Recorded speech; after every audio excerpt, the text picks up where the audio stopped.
సుమారు పైన భూ ఆక్రమణ కేసు ఉందంట.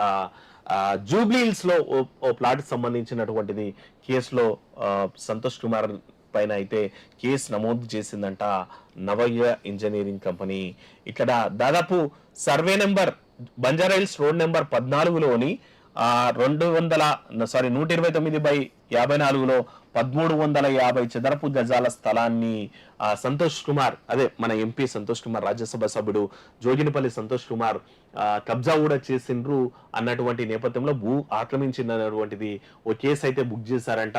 జిహెచ్ఎస్ కార్యాలయంలో ఆరా తీయగా జోగినిపల్లి సంతోష్ కుమార్, లింగారెడ్డి శ్రీధర్ తప్పుడు ఇంటి నెంబర్లతో పన్ను చెల్లిస్తున్నట్లు తెలిసింది.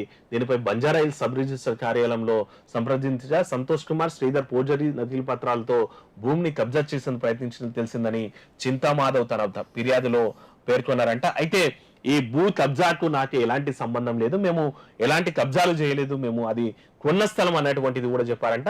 వివాదాస్పద ఇంటి స్థలం 1350 గజాల అని పేర్కొంటున్నారు, కానీ అది కేవలం 904 గజాలు మాత్రమే అని 2016లో శ్యామ్ సుందర్ పుల్జాల్ నుంచి దాదాపు 3,81,50,000 చెల్లించి మేము తీసుకున్నామని, నేను ఎలాంటి నిర్మాణాలు చేపట్టలేదు, ఒకవేళ ఏమైనా జరిగి ఉంటే న్యాయపరంగా మీరు ఎంక్వైరీ చేసుకోవచ్చు, లీగల్ గా నోటీస్ ఇవ్వాలి, వివరణ అడగాలి, కానీ అవన్నీ చేయకుండా కూడా ఫోర్జరీ చేశామని మా మీద కేసులు పెడుతున్నారు.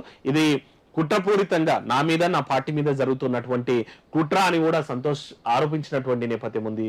మరి నిజంగా అక్కడ భూ ఆక్రమణ జరిగిందా లేదనుకుంటే సంతోష్ ఆరోపిస్తున్నట్టు కూడా మరి ఆ పార్టీ మీద జరుగుతున్నటువంటి, ఆయన మీద జరుగుతున్నటువంటి కుట్రన చూడాల్సినటువంటి అవసరం ఉంది. ఎందుకంటే కల్వకుంట్ల ఫ్యామిలీలో కీలకమైనటువంటి కేసీఆర్ కి అతి సన్నిహితుడు అయినటువంటి సంతోష్ కుమార్ అని చెప్పాలి. గతంలో కూడా మనం రాజ్యసభ ఎందుకు ఇచ్చిందని ఇక్కడ అంటే మందులు ఇవ్వడానికి అన్నటువంటిది అంత సన్నిహితమైనటువంటి సంబంధం. మరి ఆ నేపథ్యంలోనే మరి సంతోష్ మీద కావాలనే ఇరికించడానికి ప్రయత్నం చేస్తున్నారా చూడాలి.